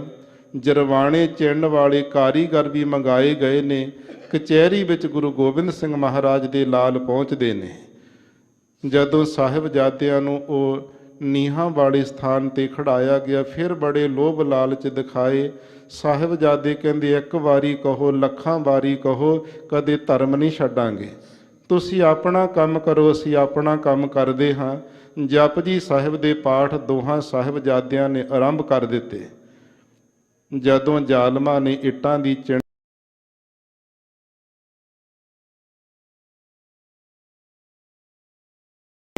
ਸਾਹਿਬਜ਼ਾਦੇ ਕਹਿੰਦੇ ਨੇ, ਇਹ ਜਿਹੜੀ ਕੰਧ ਹੈ ਸਿੱਖੀ ਦੀ ਉਸਾਰੀ ਜਾ ਰਹੀ। ਸਿੱਖੀ ਦੀ ਕੰਧ ਵਿੱਚ ਕੋਈ ਕੱਚਾ ਪਿੱਲਾ ਜਾਂ ਕੋਈ ਰੋੜਾ ਆਦਿਕ ਟੁੱਟੀ ਹੋਈ ਇੱਟ ਨਹੀਂ ਲੱਗਣੀ ਚਾਹੀਦੀ। ਉੱਥੇ ਜਰਵਾਣਿਆਂ ਨੇ ਫਿਰ ਕਰੰਡੀਆਂ ਤੇਸੀਆਂ ਲੈ ਕਰਕੇ ਸਾਹਿਬਜ਼ਾਦਿਆਂ ਦੇ ਗਿੱਟਿਆਂ ਨੂੰ ਛਾਂਗ ਦਿੱਤਾ। ਕਿਹੋ ਜਿਹਾ ਵਕਤ ਹੋਵੇਗਾ, ਸਾਡੇ ਪੈਰ ਅੱਜ ਸੁੰਨ ਹੁੰਦੇ, ਧਰਤੀ ਤੇ ਤੁਰਿਆ ਨਹੀਂ ਜਾਂਦਾ ਨੰਗੇ ਪੈਰੀ। ਕਿਤੇ ਥੋੜਾ ਬਹੁਤਾ ਕੋਈ ਰੋੜਾ ਲੱਗ ਜਾਵੇ, ਕੋਈ ਠੋਕਰ ਪੈਰ ਨੂੰ ਲੱਗ ਜਾਵੇ, ਮਨੁੱਖ ਦੀ ਜਾਨ ਨਿਕਲਣ ਵਾਲੀ ਹੋ ਜਾਂਦੀ। 7 ਸਾਲ ਤੇ 9 ਸਾਲ ਦੀਆਂ ਜਿੰਦਾਂ ਨੀਹਾਂ ਵਿੱਚ ਖੜਦੀਆਂ ਨੇ। ਤੇਸੀਆਂ ਕਰੰਡੀਆਂ ਦੇ ਇਸ ਪ੍ਰਕਾਰ ਬਾਰ ਗਿੱਟਿਆਂ ਤੇ ਕੀਤੇ ਜਾਂਦੇ ਨੇ। ਧੰਨ ਗੁਰੂ ਗੋਬਿੰਦ ਸਿੰਘ ਮਹਾਰਾਜ, ਧੰਨ ਗੁਰੂ ਗੋਬਿੰਦ ਸਿੰਘ ਸਾਹਿਬ ਦੇ ਲਾਲ। ਜਦੋਂ ਇਹ ਕੰਧ ਗੋਡਿਆਂ ਕੋਲ ਜਾਂਦੀ, ਫਿਰ ਉੱਥੇ ਚੱਪਣੀਆਂ ਆਉਂਦੀਆਂ ਗੋਡਿਆਂ ਦੀਆਂ। ਉੱਥੇ ਵੀ ਕਰੰਡੀਆਂ ਤੇਸੀਆਂ ਦੇ ਵਾਰ ਜਰਵਾਣੀ ਮਾਰ ਕੇ ਗੋਡਿਆਂ ਦੀਆਂ ਚੱਪਣੀਆਂ ਉਧੇੜਦੇ ਨੇ। ਛਾਤੀਆਂ ਤੱਕ ਕੰਧ ਜਾਂਦੀ। ਬਾਬਾ ਫਤਿਹ ਸਿੰਘ ਜੀ ਕੰਧ ਵਿੱਚ ਪਹਿਲਾਂ ਲੁਕਣ ਲੱਗੇ ਨੇ, ਕਿਉਂਕਿ 2 ਸਾਲ ਛੋਟੇ ਨੇ, ਉਮਰ ਵਿੱਚ ਕੱਦ ਵੀ ਛੋਟਾ ਹੈ। ਬਾਬਾ ਜੋਰਾਵਰ ਸਿੰਘ ਜੀ ਨੇ ਜਦੋਂ ਛੋਟੇ ਵੀਰ ਵੱਲ ਵੇਖਿਆ, ਮਨ ਦੇ ਵਿੱਚੋਂ ਐਸਾ ਵਿਰਾਗ ਦਾ ਉਛਾਲਾ ਵੱਜਿਆ, ਨੇਤਰਾਂ 'ਚੋਂ ਆਂਸੂ ਨਿਕਲੇ ਨੇ। ਬਾਬਾ ਫਤਿਹ ਸਿੰਘ ਜੀ ਕਹਿੰਦੇ, ਵੀਰ ਜੀ ਇਹੋ ਜਿਹੇ ਸਮੇਂ ਘਬਰਾ ਗਏ ਹੋ? ਬਾਬਾ ਜੋਰਾਵਰ ਸਿੰਘ ਕਹਿੰਦੇ, ਨਹੀਂ ਛੋਟੇ ਵੀਰ, ਘਬਰਾਇਆ ਨਹੀਂ। ਮੇਰਾ ਮਨ ਇਉਂ ਵਿਰਾਗੀ ਹੋ ਗਿਆ ਵੀ ਤੇਰੇ ਮੇਰੇ ਨਾਲੋਂ ਕਿੰਨੇ ਵੱਡੇ ਭਾਗ ਨੇ। ਤੂੰ 2 ਸਾਲ ਬਾਅਦ ਵਿੱਚ ਆਇਆ ਸੀ ਮਾਤ ਲੋਕ ਵਿੱਚ ਜਨਮ ਲੈ ਕੇ। ਦਾਦੇ ਗੁਰੂ ਤੇਗ ਬਹਾਦਰ ਦੀ ਗੋਦ ਵਿੱਚ ਮੈਨੂੰ ਛੱਡ ਕੇ ਤੂੰ ਪਹਿਲਾਂ ਜਾ ਰਿਹਾ। ਬਾਬਾ ਫਤਿਹ ਸਿੰਘ ਜੀ ਕਹਿੰਦੇ, ਵੀਰ ਜੀ ਆਪਾਂ ਅਰਦਾਸ ਵੀ ਕੀਤੀ ਹੈ ਕਿ ਦੋਵੇਂ ਇਕੱਠੇ ਇੱਕੋ ਭਵਨ ਵਿੱਚ ਬੈਠ ਕੇ ਜਾਵਾਂਗੇ, ਇਕੱਠੇ ਹੀ ਸਰੀਰ ਤਿਆਗਾਂਗੇ। ਤੇ ਜਦੋਂ ਸਾਧ ਸੰਗਤ ਇਹ ਦੋਵੇਂ ਜਿੰਦਾ ਨੀਹਾਂ ਦੇ ਵਿੱਚ ਸਮਾ ਜਾਂਦੀਆਂ ਨੇ, ਜਪਜੀ ਸਾਹਿਬ ਦੇ ਪਾਠ ਪੂਰੇ ਹੁੰਦੇ ਨੇ, ਨਾਲ ਹੀ ਭੁਚਾਲ ਆਉਂਦਾ ਤੇ ਉਸ ਵੇਲੇ ਜਿਵੇਂ ਅਸਮਾਨ ਡੋਲਦੇ ਨੇ, ਜਿਹੜੀਆਂ ਕੰਧਾਂ ਮਗਰ ਨੂੰ ਡਿੱਗ ਪੈਂਦੀਆਂ। ਸਾਹਿਬਜ਼ਾਦਿਆਂ ਦੇ ਸਰੀਰ ਇੱਟਾਂ ਵਿੱਚ ਡਿੱਗੇ ਪਏ ਨੇ, ਬੇਸੁਰਤੀ ਹੋਸ਼ੀ ਦੀ ਐਸੀ ਹਾਲਤ ਵਿੱਚ ਨੇ, ਹਾਲੇ ਜਿਹੜੀ ਜੀਵ ਕਲਾ ਸਰੀਰਾਂ ਵਿੱਚੋਂ ਨਿਕਲੀ ਨਹੀਂ, ਸਹਿਕਦੇ ਹਨ। ਉੱਥੇ ਬਹੁਤ ਤਰ੍ਹਾਂ ਦੇ ਇਤਿਹਾਸਕਾਰਾਂ ਨੇ ਵੱਖੋ ਵੱਖਰੇ ਜਿਹੜੇ ਸਾਧ ਸੰਗਤ ਜੀ ਪ੍ਰਸੰਗ ਲਿਖੇ ਨੇ। ਕਿਸੇ ਨੇ ਕਿਹਾ ਦੁੱਧ ਵਿੱਚ ਕੇਸਰ ਪਾ ਕਰਕੇ ਪਿਲਾਇਆ ਗਿਆ, ਹੋਸ਼ ਵਿੱਚ ਲਿਆਂਦਾ। ਕਿਸੇ ਨੇ ਤਲੀਆਂ ਝੱਸਣੀਆਂ, ਕਿਸੇ ਨੇ ਸਿਰ ਵਿੱਚ ਮੱਖਣ ਝੱਸਣ ਦਾ ਜ਼ਿਕਰ ਕੀਤਾ, ਕਿਸੇ ਨੇ ਗੁਲੇਲੇ ਮਾਰਨ ਦਾ ਜ਼ਿਕਰ ਕੀਤਾ। ਗੁਰੂ ਗੋਬਿੰਦ ਸਿੰਘ ਮਹਾਰਾਜ ਦੇ ਲਾਲਾਂ ਬਾਰੇ ਜੋ ਕੁਝ ਦਾਸ ਨੇ ਟਕਸਾਲ ਵਿੱਚ ਮਹਾਂਪੁਰਖਾਂ ਦੇ ਪਾਸੋਂ ਵਿਦਿਆ ਪੜ੍ਹਦਿਆਂ ਸੁਣਿਆ, ਕਾਪੀਆਂ ਦੇ ਵਿੱਚ ਨੋਟ ਕੀਤਾ, ਉਸ ਵੇਲੇ ਸਮਾਣੇ ਵਾਲੇ ਜਲਾਦ ਮੰਗਾਏ ਗਏ। ਉਹਨਾਂ ਨੇ ਸਾਧ ਸੰਗਤ ਸਾਹਿਬਜ਼ਾਦਿਆਂ ਦੀਆਂ ਛਾਤੀਆਂ ਦੇ ਉੱਤੇ ਗੋਡੇ ਰੱਖ ਕਰਕੇ ਦੋਹਾਂ ਦੀਆਂ ਧੜਾਂ ਦੇ ਨਾਲੋਂ ਜਿਹੜੇ ਸੀਸ ਤਲਵਾਰਾਂ ਦੇ ਵਾਰ ਮਾਰ ਕੇ ਇਕੱਠਿਆਂ ਦੇ ਜੁਦਾ ਕਰ ਦਿੱਤੇ ਸਨ। ਜਦੋਂ ਸਾਹਿਬਜ਼ਾਦਿਆਂ ਦੀਆਂ ਸ਼ਹਾਦਤਾਂ ਹੋ ਗਈਆਂ, ਉਸ ਵੇਲੇ ਸਾਡੇ ਸਰੀਰ ਦੇ ਅੰਦਰ ਜਿਹੜਾ ਸੂਖਮ ਸਰੀਰ 17 ਤੱਤਾਂ ਦਾ ਇਹ ਬਾਹਰ ਨਿਕਲਿਆ ਹੈ। ਸੂਖਮ ਸਰੀਰ ਦੇ ਰਾਹੀਂ ਸਾਹਿਬਜ਼ਾਦੇ ਦਾਦੀ ਮਾਤਾ ਗੁਜਰ ਕੌਰ ਦੇ ਕੋਲ ਠੰਡੇ ਬੁਰਜ ਵਿੱਚ ਗਏ, ਜਾ ਕੇ ਫਤਿਹ ਬੁਲਾਈ ਹੈ। ਦਾਦੀ ਮਾਂ, ਅਸੀਂ ਗੁਰੂ ਤੇਗ ਬਹਾਦਰ ਸਾਹਿਬ ਦੀ ਗੋਦ ਵਿੱਚ ਜਾ ਰਹੇ ਹਾਂ, ਤੁਸੀਂ ਵੀ ਸਾਡੇ ਨਾਲ ਚੱਲਣਾ ਕਰੋ। ਮਾਤਾ ਜੀ ਕਹਿੰਦੀ, ਬੱਚਿਓ ਸਾਹਿਬਜ਼ਾਦਿਓ, ਤੁਹਾਡੀਆਂ ਆਵਾਜ਼ਾਂ ਸੁਣਾਈ ਦਿੰਦੀਆਂ ਨੇ, ਤੁਹਾਡੇ ਸਰੀਰ ਨਹੀਂ ਦਿਸਦੇ, ਕੀ ਕਾਰਨ ਹੈ? ਤਾਂ ਸਾਹਿਬਜ਼ਾਦੇ ਕਹਿੰਦੇ, ਅਸੀਂ ਅਕਾਲ ਬਾਣਾ ਧਾਰਨ ਕਰ ਲਿਆ, ਪਰਮੇਸ਼ਰ ਵਾਹਿਗੁਰੂ ਦੇ ਸਰੂਪ ਦੇ ਅੰਦਰ ਭੇਦ ਹੋ ਗਏ ਹਾਂ, ਪੰਜਾਂ ਤੱਤਾਂ ਦੇ ਵਿੱਚ ਲੀਨ ਹੋ ਚੁੱਕੇ ਹਾਂ, ਤੇ ਸਾਡੇ ਨਾਲ ਭਗਵਾਨ ਵਿੱਚ ਬੈਠ ਕੇ ਚੱਲੋ। ਮਾਤਾ ਜੀ ਯੋਗਾ ਅਭਿਆਸ ਦੇ ਬੜੇ ਅਭਿਆਸੀ ਸਨ। ਤਾਤ ਮਾਤ ਮੁਰ ਅਲਖ ਅਰਾਧਾ, ਬਹੁਵਿਧ ਯੋਗ ਸਾਧਨਾ ਸਾਧਾ। ਜਿਹੜੀ ਬ੍ਰਹਮ ਰੰਧਰ ਨਾੜ ਹੁੰਦੀ, ਜੋਗੀ ਇੱਥੋਂ ਸਵਾਸ ਕੱਢਦੇ 10ਵੇਂ ਦਵਾਰ ਵਿੱਚੋਂ। ਮਾਤਾ ਜੀ ਯੋਗ ਸਾਧਨਾ ਦੇ ਅਭਿਆਸੀ ਹੋਣ ਕਰਕੇ ਬ੍ਰਹਮ ਰੰਧਰ ਦੀ ਜਿਹੜੀ ਨਾੜ ਹੈ ਇਹਨੂੰ ਫੋੜ ਕਰਕੇ 10ਵੇਂ ਦਵਾਰ ਰਾਹੀਂ ਸਵਾਸ ਕੱਢ ਕੇ ਸਾਹਿਬਜ਼ਾਦਿਆਂ ਨਾਲ ਬੈਠ ਕੇ ਇੱਕੋ 92 ਸੱਚਖੰਡ ਨੂੰ ਗਏ ਨੇ।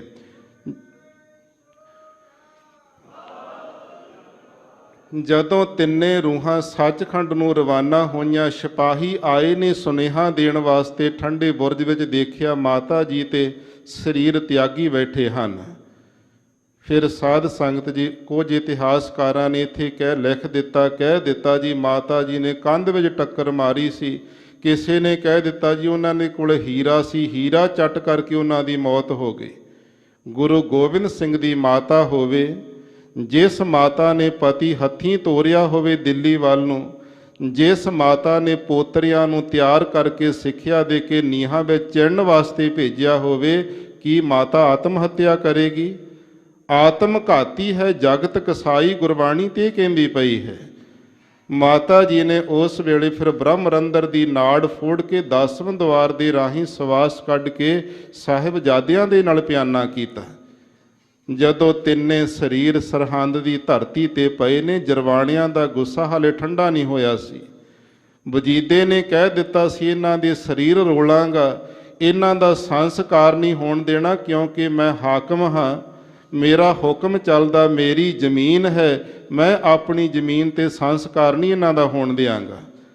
ਬਾਬਾ ਟੋਡਰ ਮੱਲ ਜੀ, ਧੰਨ ਗੁਰੂ ਤੇ ਧੰਨ ਗੁਰੂ ਦੇ ਪਿਆਰੇ ਸਿੱਖ, ਉਹਨਾਂ ਨੇ ਕਿਹਾ, ਵਜੀਦ ਖਾਂ ਮੈਂ ਮੁੱਲ ਖਰੀਦ ਕਰਕੇ ਜ਼ਮੀਨ ਸਾਹਿਬਜ਼ਾਦਿਆਂ ਦਾ ਸੰਸਕਾਰ ਕਰਨਾ ਚਾਹੁੰਦਾ।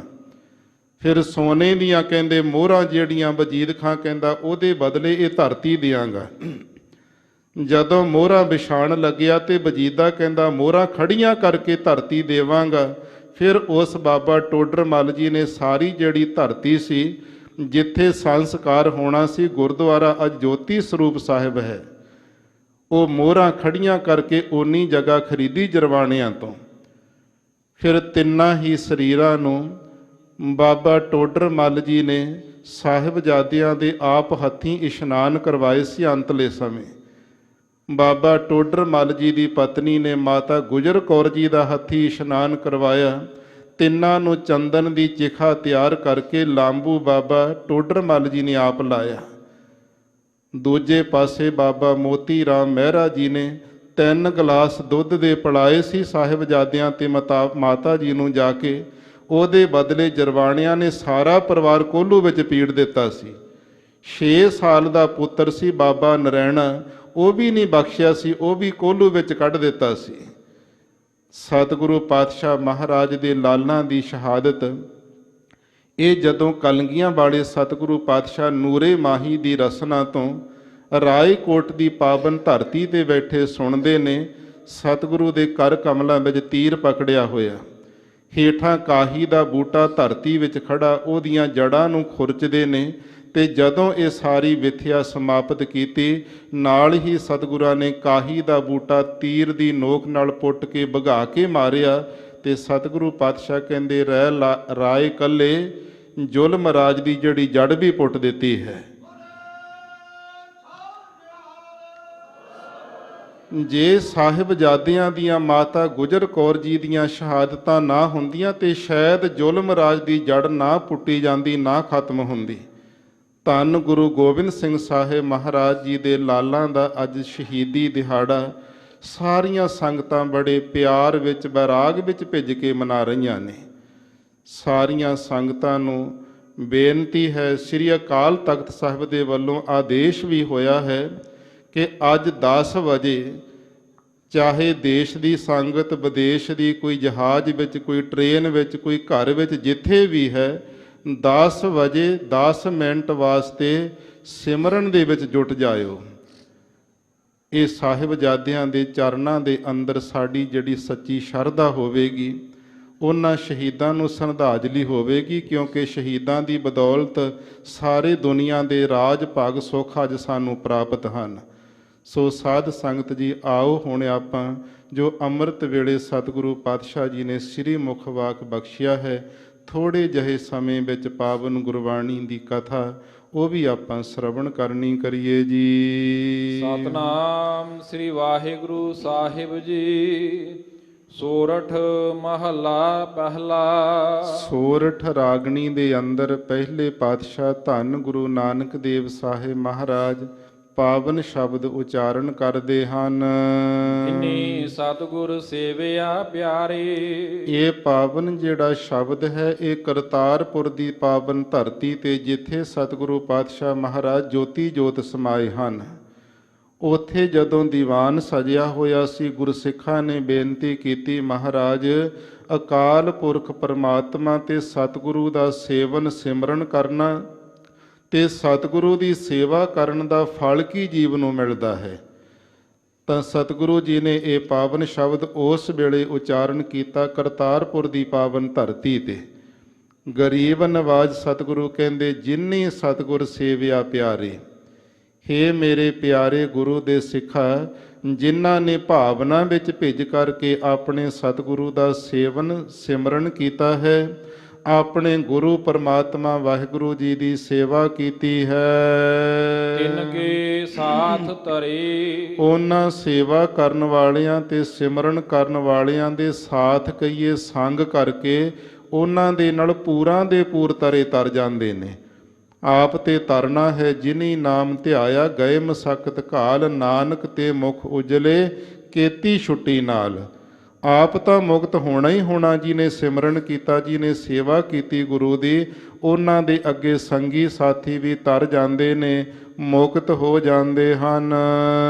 ਤਿੰਨਾ ਠਾਕ ਨਾ ਪਾਈਐ ਪਿਆਰੇ। ਹੇ ਮੇਰੇ ਪਿਆਰੇ ਗੁਰੂ ਦੇ ਗੁਰਸਿੱਖਾ, ਉਹਨਾਂ ਗੁਰੂ ਦੇ ਪਿਆਰਿਆਂ ਨੂੰ ਇਸ ਮਾਤ ਲੋਕ ਦੇ ਅੰਦਰ ਸਰੀਰ ਵਿੱਚ ਰਹਿੰਦਿਆਂ ਕਾਮ, ਕ੍ਰੋਧ, ਲੋਭ, ਮੋਹ, ਹੰਕਾਰ ਆਦਿਕ ਦੀ ਠਾਕ ਕਹੀਏ ਰੋਕ ਨਹੀਂ ਕੋਈ ਪੈਂਦੀ ਹੈ, ਤੇ ਪਰਲੋਕ ਨੂੰ ਜਾਂਦਿਆਂ ਹੋਇਆਂ ਰਸਤੇ ਵਿੱਚ ਜਮਦੂਤਾਂ ਦੀ ਕੋਈ ਰੋਕ ਨਹੀਂ ਪੈਂਦੀ ਹੈ। ਅੰਮ੍ਰਿਤ ਰਸਨਾ ਹਰੇ। ਜਿਨ੍ਹਾਂ ਦੀ ਰਸਨਾ ਦੇ ਵਿੱਚ ਹਰਿਆ ਕਰਨ ਵਾਲੇ ਹਰੀ ਪਰਮਾਤਮਾ ਵਾਹਿਗੁਰੂ ਜੀ ਦਾ ਅੰਮ੍ਰਿਤ ਨਾਮ ਵਸ ਜਾਂਦਾ। ਗੂੜੇ ਭਾਰੇ ਭੈ ਬਿਨਾ ਪਿਆਰੇ। ਇਹ ਮੇਰੇ ਪਿਆਰੇ ਗੁਰੂ ਦੇ ਸਿੱਖਾ, ਜਿਹੜੇ ਗੁਰੂ ਦੇ ਪਰਮਾਤਮਾ ਦੇ ਭੈ ਤੋਂ ਡਰ ਤੋਂ ਬਿਨਾ ਹੋ ਕੇ ਚੱਲਦੇ ਨੇ, ਨਾ ਗੁਰੂ ਦਾ ਡਰ ਰੱਖਦੇ, ਨਾ ਪਰਮਾਤਮਾ ਦਾ ਡਰ ਹੈ ਜਿਨ੍ਹਾਂ ਦੇ ਮਨਾਂ ਵਿੱਚ, ਉਹ ਭਾਰੇ ਫਿਰ ਬੱਜਰ ਪਾਪ ਕਰਨ ਤੋਂ ਵੀ ਨਹੀਂ ਰੋਕਦੇ ਹਨ। ਪੱਥਰਾਂ ਵਰਗੇ, ਪਹਾੜਾਂ ਵਰਗੇ ਬੱਜਰ ਪਾਪ ਕਰਨ ਕਰਕੇ ਬੂਢੇ ਦਾ ਅਰਥ ਸੰਸਾਰ ਸਮੁੰਦਰ ਵਿੱਚ ਡੁੱਬ ਜਾਂਦੇ ਨੇ। ਤਾਰੀ ਨਦਰ ਕਰੇ। ਜਿਨ੍ਹਾਂ ਤੇ ਪਰਮਾਤਮਾ ਵਾਹਿਗੁਰੂ ਆਪਣੀ ਨਦਰ ਮਿਹਰ ਦੀ ਦ੍ਰਿਸ਼ਟੀ ਪਾ ਦਿੰਦਾ, ਉਹ ਵਾਹਿਗੁਰੂ ਤੇ ਗੁਰੂ ਦੇ ਡਰ ਵਿੱਚ ਰਹਿੰਦੇ ਨੇ। ਗੁਰੂ ਦਾ ਡਰ ਹੋਣਾ ਬਹੁਤ ਜ਼ਰੂਰੀ ਹੈ ਗੁਰਸਿੱਖ ਦੇ ਅੰਦਰ। ਜਿਹਦੇ ਡਰ ਨਹੀਂ ਗੁਰੂ ਦਾ, ਤੇ ਉਹ ਬੰਦਾ ਕਾਹਦਾ ਹੋਇਆ। ਧੰਨ ਗੁਰੂ ਗ੍ਰੰਥ ਸਾਹਿਬ ਜੀ ਕੋਲੋਂ ਇੰਨਾ ਡਰ ਹੋਵੇ ਕਿ ਮੈਂ ਪ੍ਰਗਟ ਗੁਰਾਂ ਕੀ ਦੇਹੀ ਦੀ ਗੋਦ ਵਿੱਚ ਬੈਠਾ ਹਾਂ। ਸਤਿਗੁਰੂ ਪਾਤਸ਼ਾਹ ਮਹਾਰਾਜ ਮੇਰੇ ਬੋਲਾਂ ਨੂੰ ਸੁਣਦੇ ਪਏ ਨੇ, ਤੇ ਸਤਿਗੁਰੂ ਪਾਤਸ਼ਾਹ ਦਾ ਡਰ ਸਿੱਖ ਦੇ ਮਨ ਅੰਦਰ ਹੋਣਾ ਅਤੀ ਜ਼ਰੂਰੀ ਹੈ। ਜਿਨ੍ਹਾਂ ਤੇ ਵਾਹਿਗੁਰੂ ਕਿਰਪਾ ਕਰਦਾ, ਉਹਨਾਂ ਦੇ ਮਨਾਂ ਅੰਦਰ ਗੁਰੂ ਪਰਮਾਤਮਾ ਦਾ ਡਰ ਪੈ ਜਾਂਦਾ। ਫਿਰ ਡਰਦੇ ਹੋਏ ਸਮਾਨ ਤੇ ਬੱਜਰ ਉਹ ਪਾਪ ਨਹੀਂ ਕਰਦੇ ਹਨ। ਜਿਹੜੇ ਪਾਪਾਂ ਤੋਂ ਰਹਿਤ, ਫਿਰ ਉਹ ਤਾਰੇ ਪਰਮਾਤਮਾ ਤਾਰ ਦਿੰਦਾ, ਮੁਕਤ ਕਰ ਦਿੰਦਾ।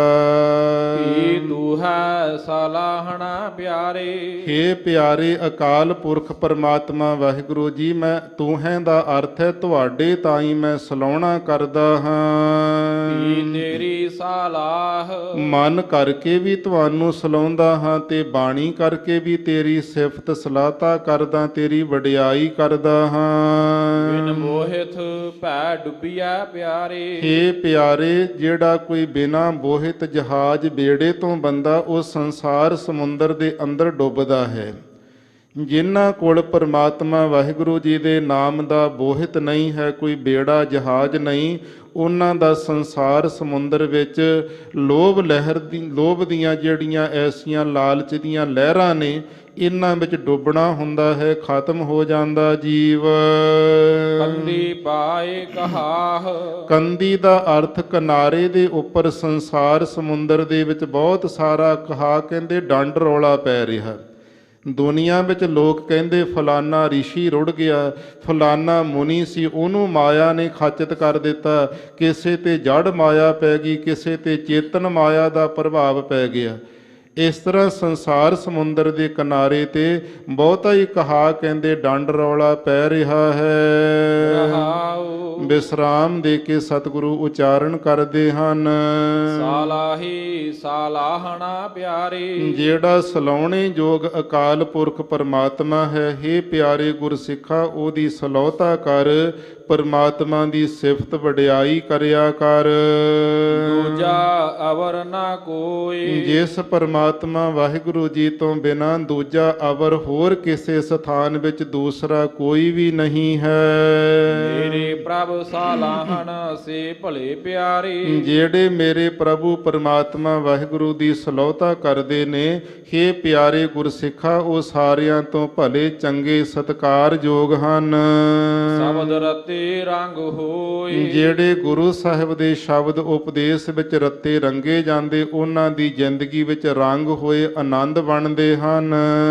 ਤਿਸ ਕੀ ਸੰਗਤ ਜੇ ਮਿਲੈ ਪਿਆਰੇ। ਜੇਕਰ ਇਹੋ ਜੇ ਕਿਸੇ ਗੁਰਮੁਖ ਪਿਆਰੇ ਨਾਮ ਵਿੱਚ ਰੰਗੇ ਹੋਏ ਦੀ ਸੰਗਤ ਮਿਲ ਜਾਵੇ, ਹੇ ਪਿਆਰੇ ਗੁਰਸਿੱਖਾ, ਰਸ ਲੈ ਤਤ ਵਿਲੋਏ। ਫਿਰ ਰਸ ਜਿਹੜਾ ਬ੍ਰਹਮਾਨੰਦ ਦਾ ਹੈ ਉਹ ਵੀ ਜੀਵ ਪ੍ਰਾਪਤ ਕਰ ਲੈਂਦਾ। ਤਤ ਸਿਧਾਂਤ ਰੂਪ ਜਿਹੜਾ ਪਰਮਾਤਮਾ ਬ੍ਰਹਮ ਵਿਆਪਕ ਹੈ, ਉਹਨੂੰ ਬਲੋਏ ਦਾ ਅਰਥ ਵੇਖ ਲੈਂਦਾ, ਤੱਕ ਲੈਂਦਾ ਹੈ। ਪਾਤ ਪਰਵਾਣਾ ਸਾਜ ਕਾ ਪਿਆਰੇ। ਐਸਾ ਜਿਹੜਾ ਪਤ ਇੱਜ਼ਤ ਦੇਣ ਵਾਲਾ ਪਰਵਾਨਾ ਹੁੰਦਾ, ਸਾਧ ਸੰਗਤ ਆਗਿਆ ਪੱਤਰ। ਜਿਸ ਲੈਟਰ ਦੇ ਉੱਤੇ, ਜਿਸ ਚਿੱਠੀ ਪੱਥਰ ਦੇ ਉੱਪਰ ਕੋਈ ਸਾਧ ਸੰਗਤ ਜੀ ਆਗਿਆ ਕੀਤੀ ਹੋਵੇ, ਉਹਨੂੰ ਪਰਵਾਨਾ ਕਹਿੰਦੇ ਨੇ। ਐਸਾ ਪਰਵਾਨਾ ਕਿਹੜਾ ਹੈ? ਪਰਮਾਤਮਾ ਵਾਹਿਗੁਰੂ ਜੀ ਦੇ ਨਾਮ ਦਾ ਪਰਵਾਨਾ। ਸੱਚੇ ਪਰਮਾਤਮਾ ਵਾਹਿਗੁਰੂ ਜੀ ਦੇ ਨਾਮ ਦਾ ਜਿਹੜਾ ਪਰਵਾਨਾ ਆਗਿਆ ਪੱਤਰ ਜੀ ਨੂੰ ਮਿਲ ਗਿਆ, ਉਹਦੀ ਪਤ ਇੱਜ਼ਤ ਮਾਤ ਲੋਕ ਤੇ ਪਰਲੋਕ ਵਿੱਚ ਰਹਿੰਦੀ ਹੈ। ਨਾਮ ਸੱਚਾ ਨੀਸਾਨ। ਜਿਹੜਾ ਪਰਮੇਸ਼ਰ ਵਾਹਿਗੁਰੂ ਦਾ ਸੱਚਾ ਨਾਮ ਹੈ, ਇਹੀ ਨਿਸ਼ਾਨ ਕਹਿੰਦੇ ਟੰਬੂ ਹੈ। ਆਇਆ ਲਿਖ ਲੈ ਜਾਵਨਾ ਪਿਆਰੇ। ਹੇ ਪਿਆਰੇ ਗੁਰੂ ਦੇ ਸਿੱਖਾ, ਇਸ ਮਾਤ ਲੋਕ ਦੇ ਅੰਦਰ ਜੀਵ ਵਾਹਿਗੁਰੂ ਦੇ ਹੁਕਮ ਦੇ ਵਿੱਚ ਆਇਆ ਸੀ, ਤੇ ਜਿਹੋ ਜੇ ਕਰਮ ਜੀਵ ਨੇ ਕੀਤੇ ਨੇ, ਉਹੋ ਜੇ ਫਿਰ ਆਪਣੇ ਭਾਗ ਜਿਹੜੇ ਲਿਖ ਕਰਕੇ ਮਾਤ ਲੋਕ ਦੇ ਵਿੱਚੋਂ ਚਲਿਆ ਜਾਂਦਾ। ਹੁਕਮੀ ਹੁਕਮ ਪਛਾਣ। ਹੁਕਮੀ ਦਾ ਅਰਥ ਹੈ ਪਰਮਾਤਮਾ ਵਾਹਿਗੁਰੂ, ਤੇ ਸਾਧ ਸੰਗਤ ਜੀ ਉਸ ਪਰਮਾਤਮਾ ਵਾਹਿਗੁਰੂ ਦਾ ਹੁਕਮ ਵਿਰਲੇ ਹੀ ਪਛਾਣਦੇ ਨੇ। ਇਹ ਸਾਰਾ ਕੁਝ ਜੋ ਕੁਝ ਹੋ ਰਿਹਾ, ਸਤਿਗੁਰੂ ਪਾਤਸ਼ਾਹ ਕਹਿੰਦੇ ਹੁਕਮ ਦੇ ਅੰਦਰ ਹੈ। ਜਿਹੜਾ ਹੁਕਮ ਮੰਨ ਲੈਂਦਾ, ਹੁਕਮੀ ਪਰਮਾਤਮਾ ਦੇ ਸਰੂਪ ਦੀ ਪਹਿਚਾਣ ਕਰ ਲੈਂਦਾ, ਉਹਨੂੰ ਸਖਿਆਤ ਕਰਦਾ ਹੈ। ਗੁਰ ਬਿਨ ਹੁਕਮ ਨਾ ਬੂਝੀਐ ਪਿਆਰੇ। ਪਰਮਾਤਮਾ ਵਾਹਿਗੁਰੂ ਜੀ ਦਾ ਜਿਹੜਾ ਹੁਕਮ ਹੈ, ਇਹ ਗੁਰੂ ਧਾਰਨ ਕੀਤੇ ਤੋਂ ਬਿਨਾ, ਗੁਰੂ ਵਾਲੇ ਬਣਨ ਤੋਂ ਬਿਨਾ ਬੁੱਝਿਆ ਨਹੀਂ ਜਾਂਦਾ, ਸਮਝਿਆ ਨਹੀਂ ਜਾਂਦਾ।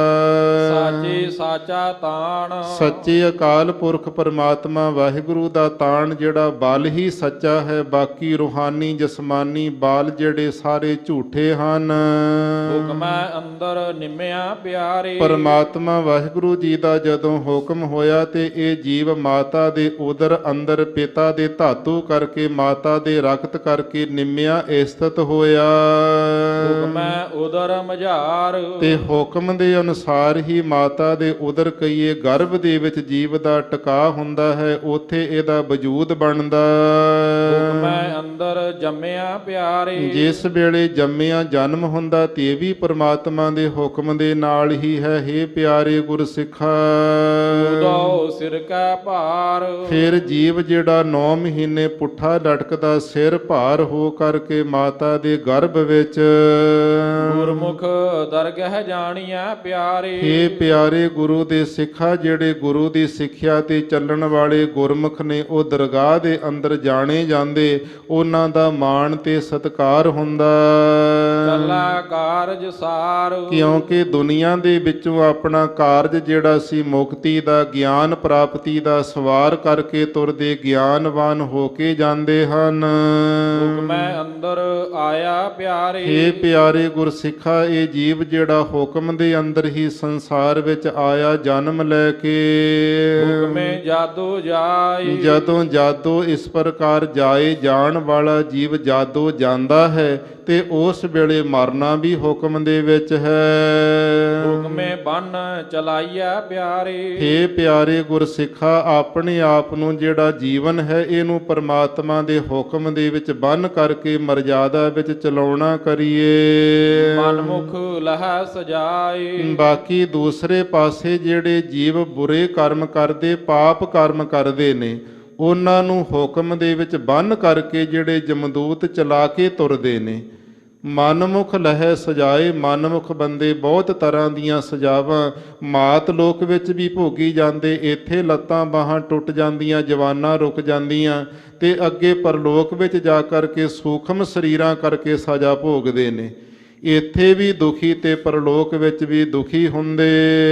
ਹੁਕਮੇ ਸ਼ਬਦ ਪਛਾਣੀਐ ਪਿਆਰੇ। ਜਿਹੜਾ ਸ਼ਬਦ ਬ੍ਰਹਮ ਸਰੂਪ ਹੈ ਪਰਮਾਤਮਾ ਵਾਹਿਗੁਰੂ, ਇਹ ਗੁਰੂ ਦੇ ਹੁਕਮ ਕਰਕੇ ਪਛਾਣਿਆ ਜਾਂਦਾ। ਦਰਗਹਿ ਪੈਦਾ ਜਾਈ, ਦਰਗਾਹ ਦੇ ਅੰਦਰ ਫਿਰ ਗੁਰੂ ਦੇ ਪਿਆਰੇ ਹੁਕਮ ਵਿੱਚ ਚੱਲਣ ਵਾਲੇ ਜਸ ਰੂਪੀ ਪੁਸ਼ਾਕਾਂ ਪਹਿਨ ਕਰਕੇ ਜਾਂਦੇ ਹਨ। ਹੁਕਮੇ ਗਣਤ ਗਣਾਈਐ ਪਿਆਰੇ। ਇਹ ਪਿਆਰੇ ਗੁਰੂ ਦੇ ਸਿੱਖਾ, ਜਿੰਨੀਆਂ ਵੀ ਕੋਈ ਗਿਣਤੀਆਂ ਗਿਣਦਾ ਹੈ ਜੀਵ, ਮੈਂ ਇੰਨੇ ਜਿਹੜੇ ਪੁੰਨ ਕੀਤੇ, ਇੰਨੇ ਤੀਰਥ ਯਾਤਰਾ ਕੀਤੀਆਂ, ਇਹ ਸਾਰਾ ਕੁਝ ਹੁਕਮ ਦੇ ਵਿੱਚ ਹੈ। ਹੁਕਮੇ ਹਉਮੈ ਦੋਈ, ਜਿਹੜੀਆਂ ਦੋ ਚੀਜ਼ਾਂ, ਇੱਕ ਹਉਮੈ ਜਿਹੜੀ ਹੰਗਤਾ ਹੈ, ਇੱਕ ਮਮਤਾ ਹੈ। ਹੰਗਤਾ ਤੇ ਮਮਤਾ ਦੋਵੇਂ ਇਹ ਵੀ ਹੁਕਮ ਦੇ ਵਿੱਚ ਹੀ ਬਣੀਆਂ ਹੋਈਆਂ।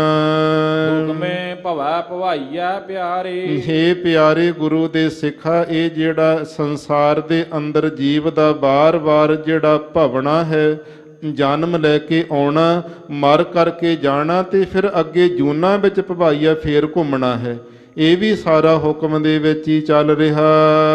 ਅਵਗਣ ਮੁਠੀ ਰੋਈ, ਜਿਹੜੀ ਜੀਵ ਰੂਪ ਇਸਤਰੀ ਔਗਣਾ ਨੇ ਮੁੱਠੀ ਕਈਏ ਲੁੱਟ ਲੈਣਾ ਕੀਤੀ, ਫਿਰ ਉਹ ਰੋਏ ਰੋਂਦੀ ਪਛਤਾਪ ਕਰਦੀ ਹੈ। ਹੁਕਮ ਸਿਆਪੈ ਸਾਹ ਕਾ ਪਿਆਰੇ। ਇਹ ਪਿਆਰੇ ਗੁਰਸਿੱਖਾ, ਜਿਹੜੇ ਗੁਰੂ ਦੇ ਪਿਆਰੇ ਆਪਣੇ ਸ਼ਾਹ ਮਾਲਕ ਪਰਮਾਤਮਾ ਗੁਰੂ ਦਾ ਹੁਕਮ ਪਛਾਣਦੇ ਹਨ, ਸੱਚ ਮਿਲੈ ਵਡਿਆਈ ਹੋਈ, ਉਹਨਾਂ ਨੂੰ ਸੱਚਾ ਨਾਮ ਮਿਲ ਜਾਂਦਾ ਜਪਣ ਵਾਸਤੇ। ਉਸ ਨਾਮ ਜਪਣ ਕਰਕੇ ਫਿਰ ਉਹਨਾਂ ਦੀ ਇੱਥੇ ਵੀ ਪਰਲੋਕ ਵਿੱਚ ਵੀ ਵਡਿਆਈ ਹੁੰਦੀ।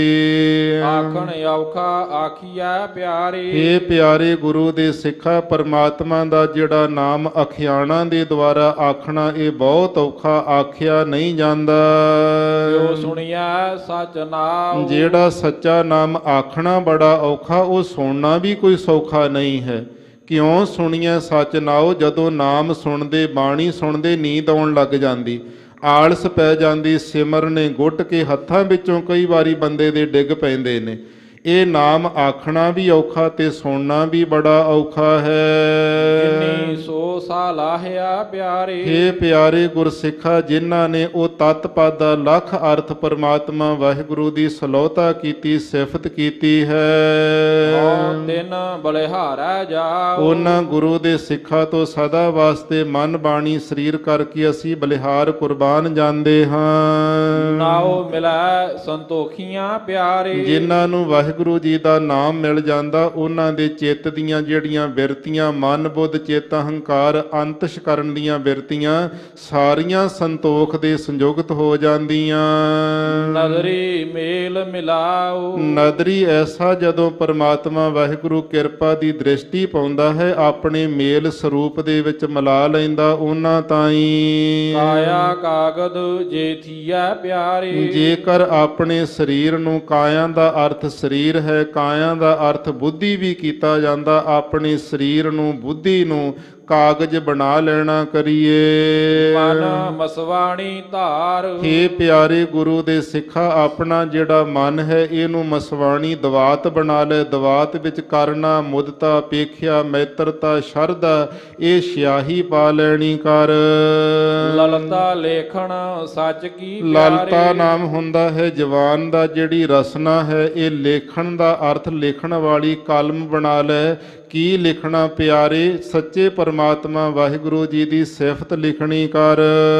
ਹਰ ਗੁਣ ਲਿਖੋ ਵਿਚਾਰ, ਹਰੀ ਪਰਮਾਤਮਾ ਵਾਹਿਗੁਰੂ ਦੇ ਗੁਣਾਂ ਨੂੰ ਲਿਖਣਾ ਸ਼ੁਰੂ ਕਰ ਦੇ ਤੇ ਵਿਚਾਰਨਾ ਸ਼ੁਰੂ ਕਰ ਦੇ। ਧੰਨ ਲੇਖਾਰੀ ਨਾਨਕਾ ਪਿਆਰੇ, ਹੇ ਪਿਆਰੇ ਗੁਰੂ ਦੇ ਸਿੱਖਾ, ਉਹ ਲਿਖਾਰੀ ਇਹੋ ਜੇ ਧੰਨਤਾ ਦੇ ਯੋਗ ਹਨ, ਸਾਚ ਲਿਖੈ ਉਰ ਧਾਰ, ਜਿਨ੍ਹਾਂ ਨੇ ਵਾਹਿਗੁਰੂ ਜੀ ਦੇ ਸੱਚੇ ਨਾਮ ਨੂੰ ਔਰ ਹਿਰਦੇ ਵਿੱਚ ਧਾਰਨ ਕਰਕੇ, ਆਪਣੇ ਸਰੀਰ ਕਰਕੇ ਤੇ ਬੁੱਧੀ ਦੇ ਉੱਪਰ ਪਰਮਾਤਮਾ ਵਾਹਿਗੁਰੂ ਜੀ ਦੇ ਨਾਮ ਦਾ ਜਿਹੜਾ ਲੇਖਾ ਲਿਖ ਲਿਆ ਹੈ।